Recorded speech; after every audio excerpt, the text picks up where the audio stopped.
विवाह,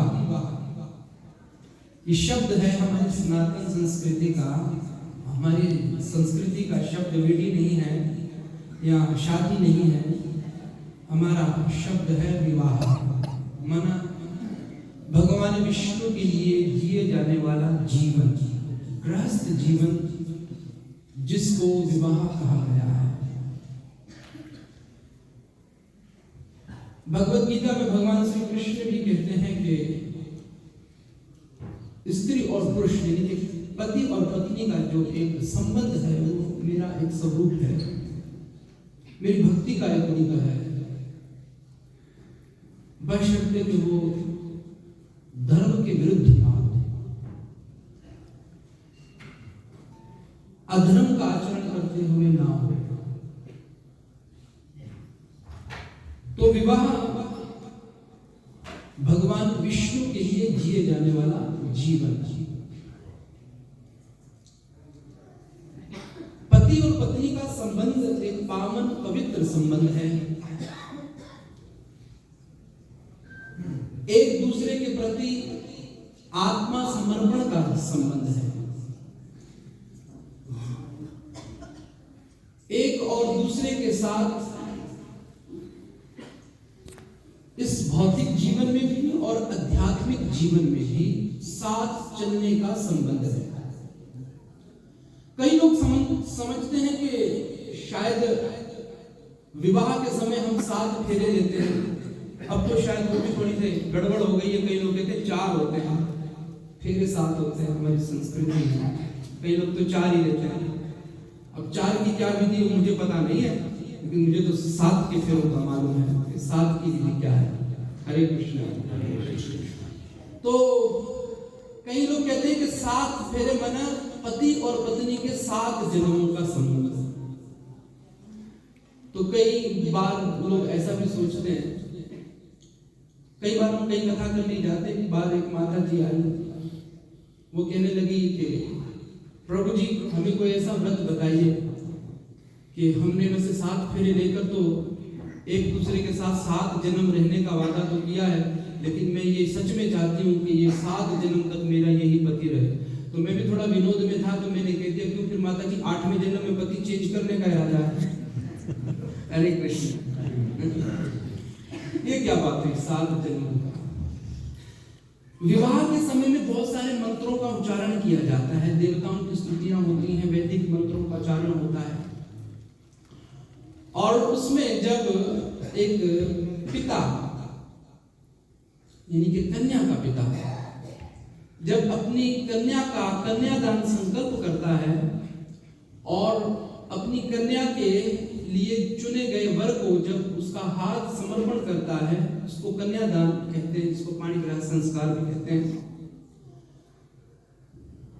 तो उस वक्त ब्राह्मण कुछ मंत्र पढ़ते हैं, उस मंत्र का अर्थ यह है कि उसमें वो दोनों से संकल्प कराते हैं कि आप एक दूसरे के साथ इस भौतिक जीवन में भी और आध्यात्मिक जीवन में भी एक दूसरे के साथ निभाओगे। विवाह मतलब भगवान विष्णु के लिए जिया जाने वाला जीवन, मतलब कि जब एक पति और पत्नी अपने जीवन को इस भौतिक जगत में शुद्धता के साथ, पवित्रता के साथ, शुद्ध आचरण के साथ जब निभाते हैं, तो भगवान उन दोनों को इस जगत को छोड़ने के बाद भी उनको दूसरे लोक में यानी कि अपने वैकुंठ लोक में या साकेत लोक में या गोलोक में भी उनको पति और पत्नी के रूप में बरकरार रखते हैं। बोलो हरे कृष्ण, बोलो हरे कृष्ण। तो गृहस्थ जीवन एक बहुत महान जीवन है गृहस्थी का। कई साधु संत सन्यासी महात्मा पुरुष हैं जो विवाह नहीं करते और भगवान के लिए अपना जीवन समर्पण कर कर भक्ति साधना तपस्या करते हैं। उनको तो हमारा कोटि कोटि नमन है। लेकिन जो गृहस्थी है, जो गृहस्थी में रहते हुए अपने कर्तव्य का पालन करते हैं, अपने धर्म का पालन करते हैं, गृहस्थी में रहते हुए समाज के बीच रहते हुए जो सत्संग करता है, प्रभु का सिमरन करता है, उसे बड़ा महान माना गया है। एक बार नारद मुनि भगवान के धाम गए और जाकर के भगवान से नारद मुनि ने प्रश्न रखा कि प्रभु, संसार में आपके कौन से भक्त ज्यादा आपको प्रिय? एक वो जो हम ब्रह्मचारी हैं, विवाह नहीं करते और आपका नाम सिमरन करते हैं, या वो जो गृहस्थी हैं, जो अपने घर गृहस्थी में भी रहते हैं, समाज में भी रहते हैं, तो कौन ज्यादा कामिल है आपकी नजर में? आप किसको ज्यादा तरजीह देते हैं? तो भगवान ने कहा इसका जवाब देंगे आपको। पहले आप एक काम करो कि आप एक तेल का कढ़ाया, एक टोकरा, एक बाल्टी या कुछ भी पात्र अपने सर पर रखकर तेल को फुल ऊपर तक भरना और पूरे ब्रह्मांड में चक्कर लगाकर आओ, फिर मैं इसका उत्तर देता हूं। लेकिन याद रखना कि तुम मेरा भजन तो करते हो, जो तुम सिमरन करते हो ना मेरा नारायण नारायण, वो भी नहीं छूटना चाहिए और तेल भी नीचे नहीं गिरना चाहिए। तेल की एक बूंद भी नीचे गिरनी नहीं चाहिए। अब वो पात्र सर पर धरकर नारद मुनि जी पूरे ब्रह्मांड में घूम रहे हैं। अब ध्यान कहाँ है? तेल में। और जो नाम सिमरन करते हैं नारायण नारायण नारायण, थोड़ा सा जपते फिर ध्यान तेल में करें, अरे तेल गिरेगा तो नहीं। फिर थोड़ा सा भजन होता है, फिर ध्यान जाता है, तेल गिरेगा तो नहीं। तो करते कराते कैसे न कैसे तेल को बचाते हुए वापस जब भगवान के पास गए तो भगवान को जाकर नारद कहने लगे, प्रभु मैं तेल बिल्कुल गिरने नहीं दिया और मैं बचा कर लाया। तो प्रभु ने दूसरा प्रश्न पूछा, नारद अच्छा सच सच बताओ कि इस बीच तुमने मेरा सिमरन कितना किया? जैसे पहले करते थे वैसे किया? बोले ना प्रभु वैसे तो नहीं किया, क्योंकि मैं बार बार मेरा ध्यान तेल में जा रहा था कि गिर ना जाए। तो प्रभु ने उत्तर दिया कि तुमने जो प्रश्न पूछा था गृहस्थियों के बारे में, गृहस्थी मुझे इसीलिए प्यारे हैं। और देखो भगवान श्री कृष्ण ने जिसको गीता का ज्ञान दिया वो कौन थे? गृहस्थी अर्जुन। हरे कृष्ण। उद्धव को जो ज्ञान दिया भागवत में, उद्धव भी कौन है? गृहस्थी। मर्यादा पुरुषोत्तम भगवान श्री राम जिनकी अभी स्थापना हुई है वो कौन है? गृहस्थी। और साक्षात ज्ञान देने वाला कृष्ण भी कौन है? गृहस्थी। तो भगवान श्री कृष्ण ने कहा कि ये जो गृहस्थी होते हैं ना, इनके सिर पर बहुत बड़े बड़े काम होते हैं, इनके कर्तव्य होते हैं समाज के प्रति, दुकान के प्रति, माता पिता भाई बंधु, और उसके बीच रह करके भी ये मेरा भजन करते हैं, मेरा सिमरन करते हैं। इसलिए मैं गृहस्थियों को बहुत उच्च मानता हूँ। ये गृहस्थी इतने सारे काम होने के बावजूद भी मेरा भजन करते हैं, मेरा सिमरन करते हैं। तो यकीनन आप सब भी गृहस्थी हैं और इस गृहस्थ जीवन में रहते हुए आप समय निकालकर प्रभु का भजन करते हैं, दरबार में आते हैं, सिमरन करते हैं, तो मानो ये भगवान की कृपा भी है और आप सबसे भगवान बहुत प्रेम करते हैं कि आप इतना समय, जो साधु सन्यासी उसका तो काम ही है ना, वो तो उसको ना कमाने की चिंता है, ना उसको 2 से 4 करने की चिंता है, वो तो अपने भजन में लगा हुआ। हमें तो बच्चे भी पालने हैं, परिवार भी चलाना है, समाज भी चलाना है, और उसके बीचों बीच भी अगर हम भगवान का भजन करते हैं, जितना करते हैं भगवान उसको स्वीकार कर लेता है। बोलो हरे कृष्णा हरे कृष्णा कृष्ण कृष्ण हरे हरे हरे राम राम राम हरे हरे। तो वाल्मीकि रामायण में ऐसा उल्लेख आया है कि जब मर्यादा पुरुषोत्तम भगवान श्री रामचंद्र जी का विवाह हो रहा था इनके साथ, जानकी के साथ, सीता मैया के साथ, तो उस वक्त वहां जनकपुरी में, जनक के दरबार में जब बारात पहुंची तो जनक महाराज ने बहुत सुंदर उनका स्वागत किया और उनकी सेवा की। तो बताया जाता है कि जिस समय वेदी का समय आया, फेरों का समय आया और सुंदर मंडप वहां विराजमान, अनेकों अनेक ब्राह्मण जो वेद मंत्र का गायन कर रहे थे। आजकल तो हम वेदी आधे पौने घंटे में, कई लोग तो 10-12 मिनट में ही खत्म कर देते हैं। और ऐसा लिखा है कि 1 महीना तो बारात ठहरी थी, पता नहीं 1 महीना 3 महीने, किसी जगह पे कुछ बताया, लेकिन बहुत समय तक ठहरी थी और काफी देर तक वेडिंग की रस्म हुई थी। आजकल बेचारा इतना दूल्हा बैठेगा तो बेचारा थक जाएगा। हरे कृष्ण हरे कृष्ण। तो भगवान श्री राम और सीता ने जब एक दूसरे के साथ उस अग्निकुंड में, उस यज्ञ के सामने जब संकल्प किया, तो बताया जाता है कि जिस समय जनक ने अपनी पुत्री का कन्यादान संकल्प किया, तो जनक महाराज अपनी पुत्री का कन्यादान देते समय, कन्यादान का संकल्प लेते समय उनकी आंखों में अश्रु भी आ गए, वो रोने लगे और बड़े विनम्र भाव से बार बार दशरथ के चरणों में भी गिर रहे थे कि महाराज, मेरी बेटी जिसको मैंने आपको कन्यादान किया है, इससे कभी कोई ऊंच नीच हो जाए, कोई गलती हो जाए, अपनी पुत्री मानकर इनको क्षमा करना, और मुझसे कोई सेवा में कमी रह गई हो तो मुझे माफ करना। तो बार बार झुक रहे थे। दशरथ एक बहुत बड़े धर्मात्मा हैं, बड़े राजा हैं। दशरथ जिनका रथ दशों दिशाओं में घूमता है, उसका नाम है दशरथ। बोलो हरे कृष्ण। और कहां से आए हैं?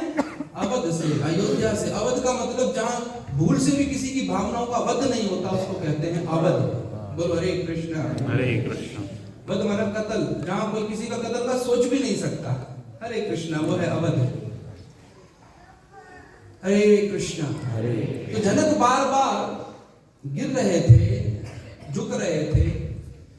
तो कहते हैं कि जिस समय कन्यादान का संकल्प होता है ना, तो दूल्हे का हाथ ऐसे होता है नीचे, और पिता अपनी पुत्री का हाथ, उसमें कुछ चीजें डालते हैं, जैसे चावल होती है, मिठाई होती है, बहुत सारी कुछ वैदिक सामग्री होती है। तो वो लेकर अपनी बेटी का हाथ जो है वो दूल्हे के हाथ में ऐसे पकड़ा देता है। तो दूल्हे का हाथ होता है नीचे, यानी कि वो मांगने आया है, उसको कन्यादान मिला है। तो दशरथ जी ने जब जनक को उठाया और अपने गले से लगाया, तो वो इशारा करके बोलते हैं, देखो मेरे पुत्र का हाथ कैसे है। मैं और मेरा पुत्र तो आपके दर पर भिक्षा मांगने आया महाराज। आज तक तो मैं अयोध्या का राजा था, परंतु आपने अपनी कन्या का दान देकर मुझे पृथ्वी का राजा बना दिया, सम्राट राज्य दे दिया, पूरी दुनिया का राज्य दे दिया। गुरु हरे कृष्ण। तो आप ये संकोच ना करो कि आप इज्जत में, यश में, कीर्ति में मुझसे नीचे हो।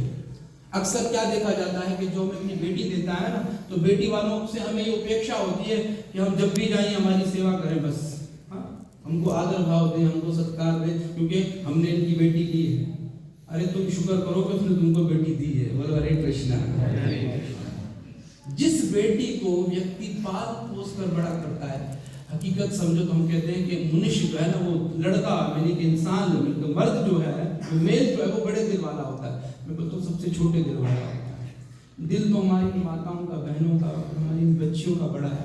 जिस माता पिता के घर में रहती है और उस घर को छोड़कर वो एक पर पुरुष के घर जाकर जब रहती है, तो कितना बड़ा दिल है उनका कि वो जिस माता पिता के आंगन में पल पोस कर बड़ी होकर और उस घर को छोड़कर वो दूसरे घर में जाती है, तो इनका हृदय बोलते मेरी माताओं के लिए बहुत सारी ख्यालियां तो बह जाती है।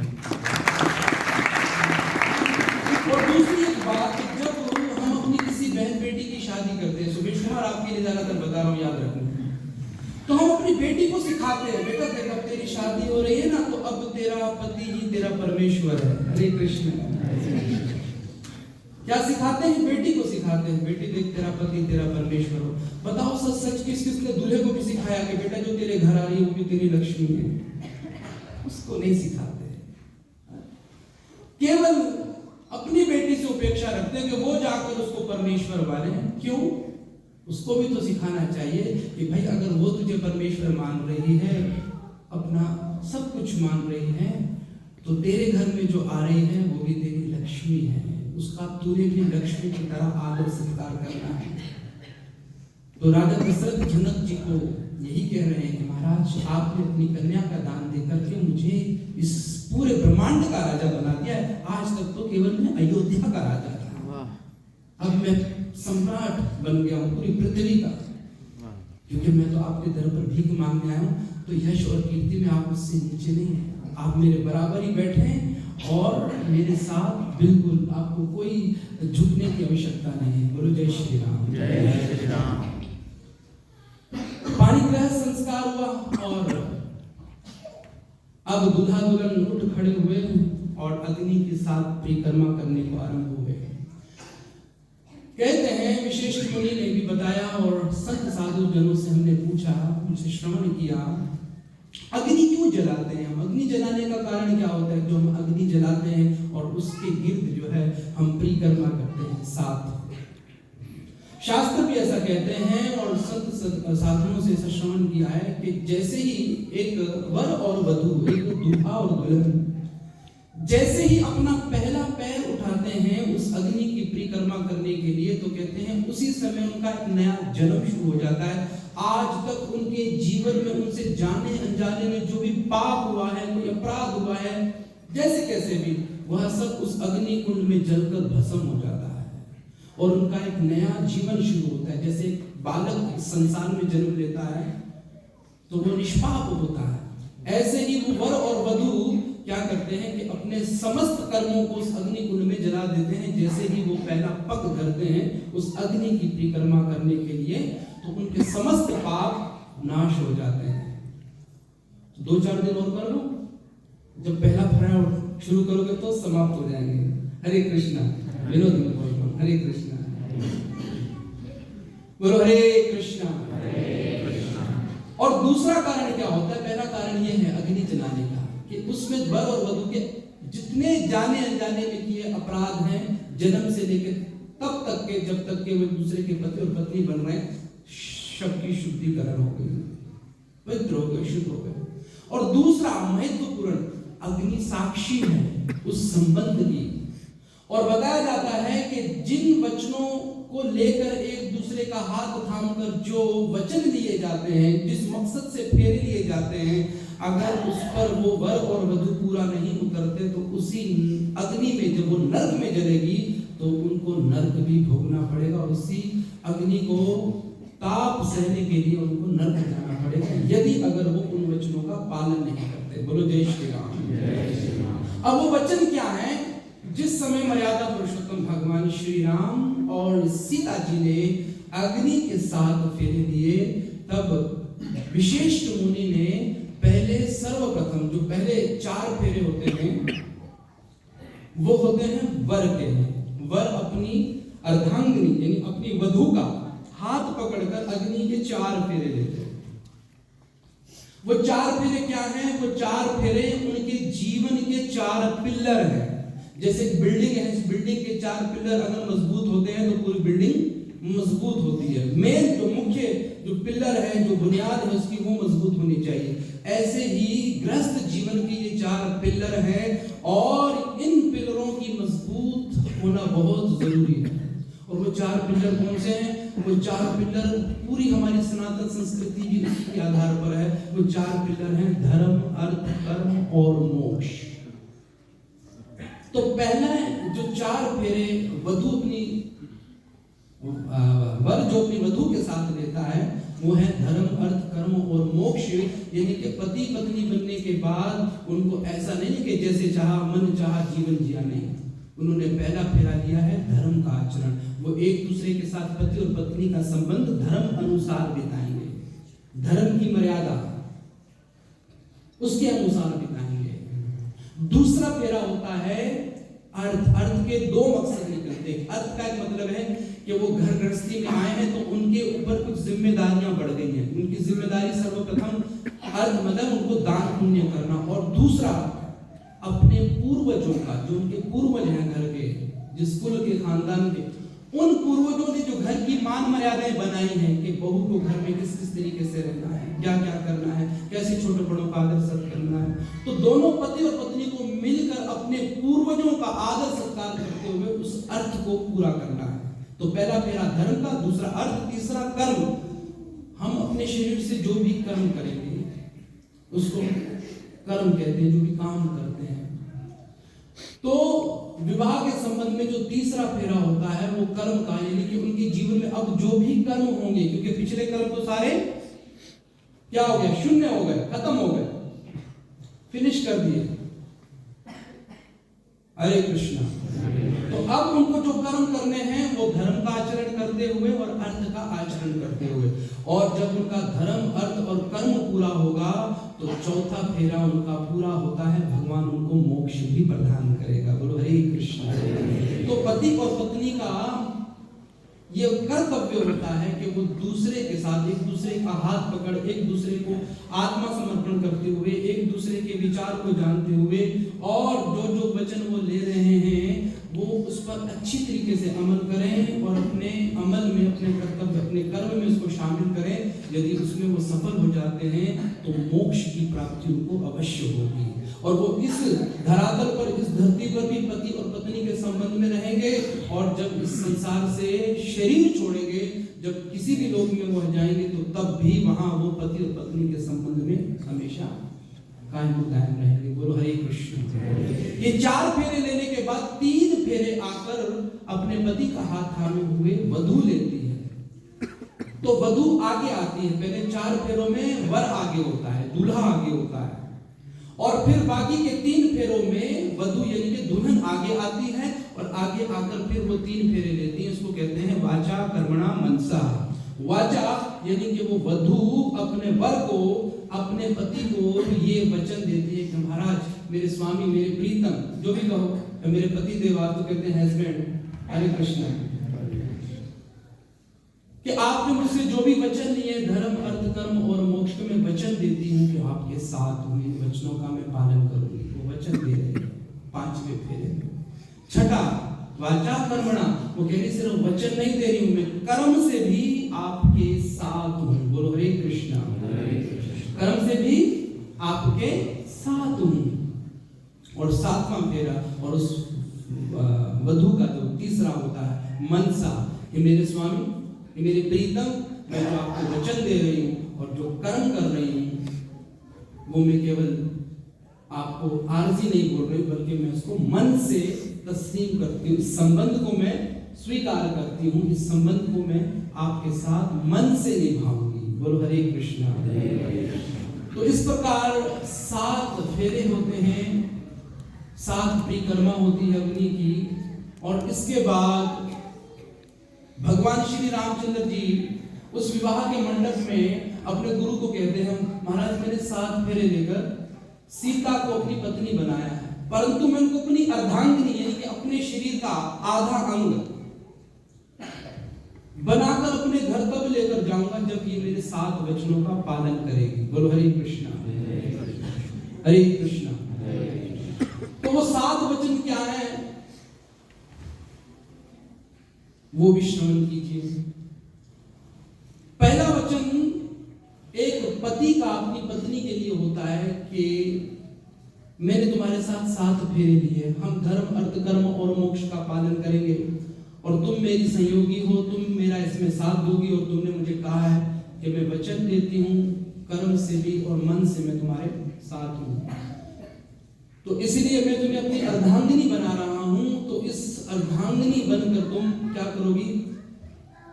पहला वचन मुझे ये दो कि हमारे जो कुल का तू धर्म है उसे तू धारण कर। इसका मतलब ये है कि जब एक कन्या शादी होकर अपने पति के घर जाती है तो उसके पति के घर के जो भी कायदे कानून है उसको वो अपनाने पड़ते हैं।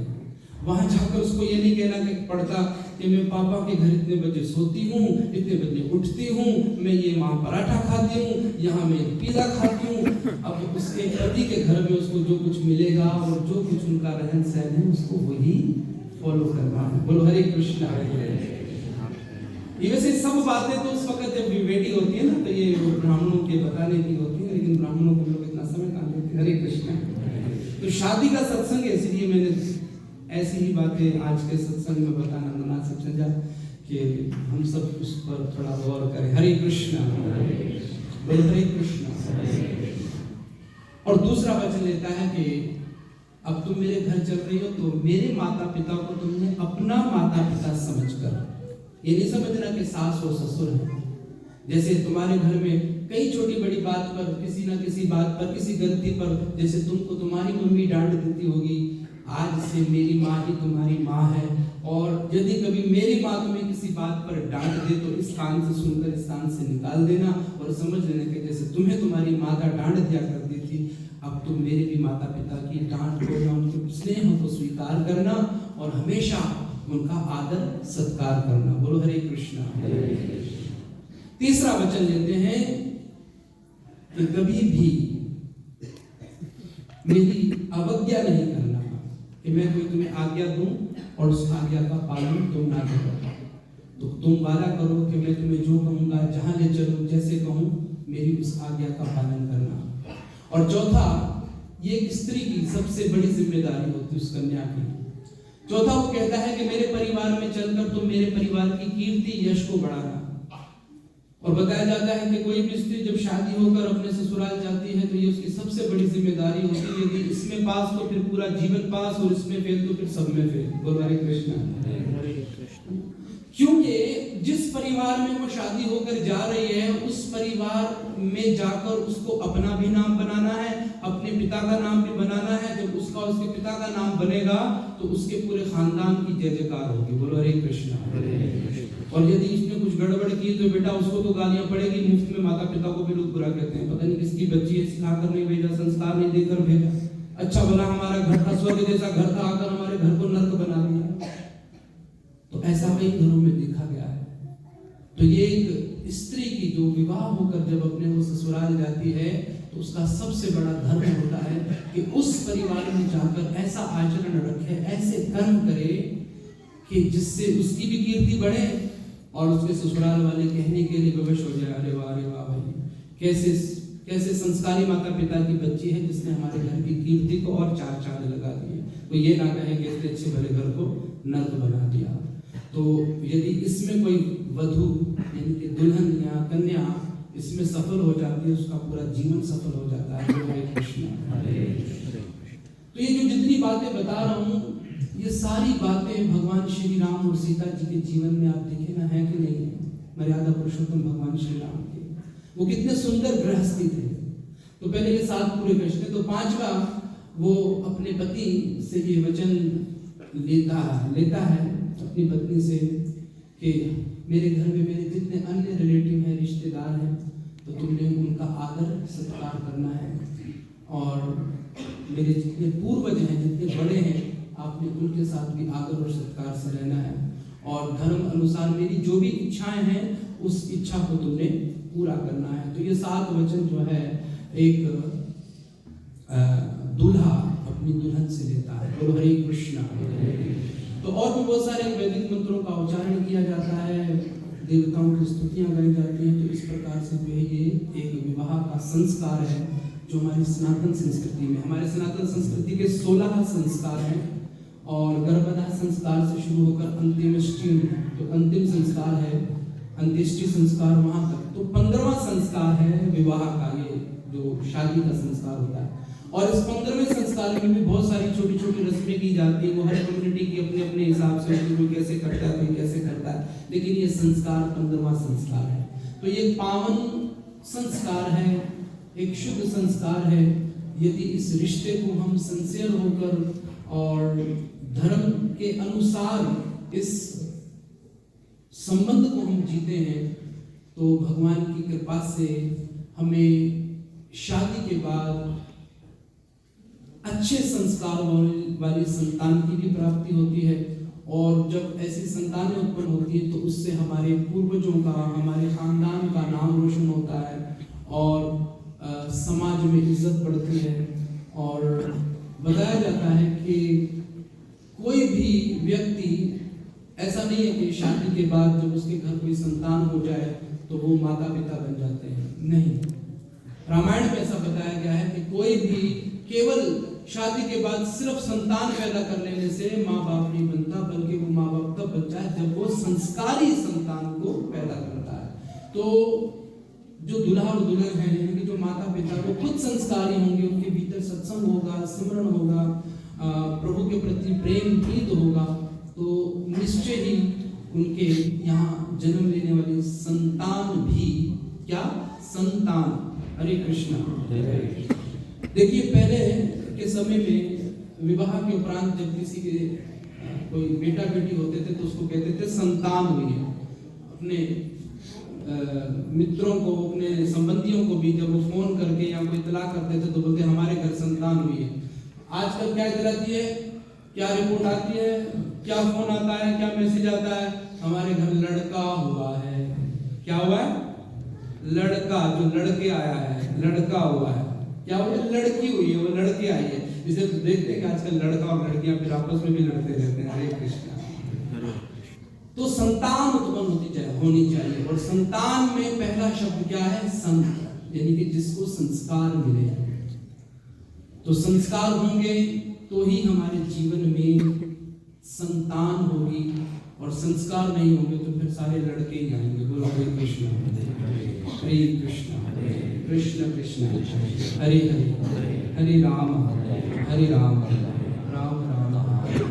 तो बातें तो और भी बहुत सारी हैं विवाह के संबंध में, परंतु समय की भी कमी है, और आपके यहाँ सर्दी भी है। तो आओ एक भजन गाते हैं, और सुभाष कुमार को भी उनकी दुल्हन मिल ही जाएगी 28 तारीख को। जिनकी होने वाली है उनको भी मिल जाएगी, जिनकी नहीं हो रही है प्रभु के चरणों में अरदास है कि उनकी भी हो जाए। लेकिन असल में हम सब का संबंध तो हरे कृष्णा, ये जिनकी नहीं हो रही है ना, ये सारे वर्ष है।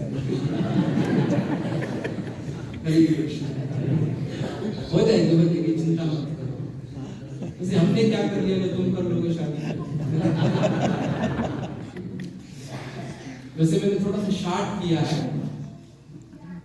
जिस समय भगवान श्री राम ने 7 वचन लिए तो सीता ने कहा, प्रभु मैं भी तुम्हारी अर्धांगिनी बनकर तब जाऊंगी तुम्हारे घर जब तुम भी मेरे 7 वचनों का पालन करोगे। राम जी ने बोला क्या? तो सीता जी बोले, झाड़ू लगा के रखना, बर्तन भी धो के रखना, पार्लर में अगर देर हो जाए हांडी पका के रखना। हरे कृष्ण। तो सीता ने भी वैसे वचन लिए थे। सीता ने पहला वचन क्या लिया था अपने पति राम से? बोले, प्रभु जब भी कोई यज्ञ करो ना तो पहले मेरी राय लो। मतलब जब भी आप अपने घर में पूजा पाठ करो तो वधू भी कहती है कि मेरे प्रीतम मुझसे मेरी राय लो, क्योंकि तुम पूजा पाठ करोगे ऐसे नहीं किसी दोस्तों में मित्रों में कहीं बैठे हो, बोले अगले शुक्रवार मेरे घर में सत्संग है, मेरे घर पर पाठ है, तो पहले आकर मेरी राय ले लो। क्योंकि हम एक दूसरे के साथ एक दूसरे को एतमाद में लेकर कोई काम करेंगे तो अच्छा होगा। और अगर आप बिना एतमाद के करोगे तो क्या होगा कि आपकी पत्नी को पता ना हो या उस कंडीशन में ना हो तो वाद विवाद हो जाएगा। दूसरा, पत्नी अपने पति से कहती कि प्रभु जब भी कोई दान करो ना तो मुझसे भी उसका मशवरा ले लेना। वैसे कहते हैं साथ से दान दो, साथ को पता ना लगे, लेकिन जब हम किसी कन्या का विवाह करते हैं तो वो उस घर की लक्ष्मी बनकर जाती है। क्या बनकर जाती है? पक्की बात है ना। और हमारे हिंदू सनातन धर्म में धन की देवी कौन है? लक्ष्मी। तो हर पति को जब वो कोई दान पुण्य करे तो अपनी पत्नी को एतमाद में लेकर वो दान पुण्य करे। तीसरा, कन्या अपने पति से वचन लेती है, एक दुल्हन, कि प्रभु आज जब मैं अपने पिता के घर को छोड़कर आपके घर आ रही हूँ और मेरी जीवन की जितनी बाकी आयु है उसमें आप ही ने मेरी देखभाल करनी है, तो आप ही कीजिएगा। बोलो हरे कृष्ण। चौथा लेती है, प्रभु कभी मेरे साथ झूठ ना बोले, मेरे साथ हमेशा सिंसियर रहे। जो कुछ है आपके पास, चाहे अलग है चाहे तक है, चाहे आपके पास कुछ भी नहीं है, परंतु मेरे साथ आप रहें और मुझे आपके सहारे की जरूरत है। छठा पांचवा वचन लेती है कि प्रभु सर्दी हो गर्मी हो सुख हो दुख हो हर हालत में आपने मेरे साथ रहना है। छठा वचन लेती है कि प्रभु आप कभी भी जो है वो मेरे माता पिता का कभी तिरस्कार नहीं करेंगे। और सातवां वो कहती है कि प्रभु जैसे मैं आपके घर आकर आपके माता पिता का, आपके बहन भाइयों का आदर सत्कार करूं, जब जब आप मेरे साथ मेरे मायके आए तो कभी मेरी सखी सहेलियों के सामने या मेरे माता पिता या मेरे अन्य रिलेटिव के सामने मेरी निंदा ना करें, मुझे कोई अपशब्द ना कहें। तो जैसे मैं आपके घर आकर आपके माता पिता का आदर सत्कार करूंगी तो आपको भी मेरे साथ मेरे मायके में मेरे माता पिता का आदर सत्कार करना है। बोलो हरे कृष्णा। तो ऐसे बहुत सारे वचन होते हैं शास्त्रों में जो पति और पत्नी एक दूसरे के ये लेते हैं। लेकिन ये तो एक सामाजिक रिश्ता है और ये रिश्ता भगवान की तरफ से बनता है। और ये भगवान जितने भी हम लोग रिश्ते जी रहे हैं, चाहे पति पत्नी का हो, पिता पुत्र का हो, माता पिता का हो, भाई भाई का हो, ये भगवान की तरफ से बनाया गया रिश्ता है। और ये रिश्ता भी भगवान की इमानत है और इमानत में कभी खयानत नहीं करनी चाहिए। तो मतलब उसको पूरी ईमानदारी के साथ निभाना चाहिए। और ऐसा भी नहीं है कि उस रिश्ते में ही हम डूब जाएं और कहें कि नहीं बस यही सब कुछ है। जैसे फिल्म देखिए ना, आपने फिल्म बल्कि देखी क्या, देखते ही होंगे, ड्रामे भी देखते होंगे। आप देखते होंगे कि उस फिल्म में, ड्रामे में कोई किसी की बहन है, कोई किसी का भाई है, कोई किसी का पति है, कोई किसी का मित्र है, कोई कुछ है, कोई कुछ है। लेकिन क्या वो हकीकत में भी होते हैं? फिल्म या ड्रामा खत्म होने के बाद वो सिर्फ एक फनकार होते हैं, बस आपस में कोई इनका संबंध नहीं होता। लेकिन वो सिर्फ उस ड्रामे या फिल्म की हद तक क्या करते हैं, एक दूसरे के साथ वो बहुत अच्छा करके दिखाते हैं, जो बिल्कुल कैरेक्टर दिया जाता है। ऐसे ही इस पूरे जगत की जो फिल्म है, ये जो ड्रामा है, इसको जो डायरेक्ट किया है, इसका जो प्रोड्यूसर है, इसका बनाने वाला वो भगवान है। तो भगवान ने इस फिल्म में, यानी कि मेरे और आपके जीवन की इस फिल्म में किसी को किसी का पति, किसी को किसी की पत्नी, किसी को किसी का भाई, किसी को किसी की बहन बनाया है। तो जैसे ही ये शरीर खत्म होगा, यानी कि ड्रामा खत्म होगा, तो हम सब एक आत्मा है। जैसे फिल्म वाला एक फनकार, एक अदाकार है, हम सब एक आत्मा है। लेकिन हमारा असली जो संबंध है वो तो भगवान से है। किससे है? भगवान से। तो भगवान हमारे प्रीतम है, भगवान हमारे दुल्हा हैं, भगवान ही हमारे सब कुछ है। तो हमारा हर संबंध भगवान के साथ होना चाहिए। संसार का संबंध तो कुछ समय का है, कुछ देर का है, और जितनी देर तक वो संबंध, यानी कि समाज में हम रहते हैं, दुनिया में रहते हैं, तब तक वो संबंध चलता है, उसके बाद खत्म हो जाता है, वो रिश्ता भी टूट जाता है। हरे कृष्ण।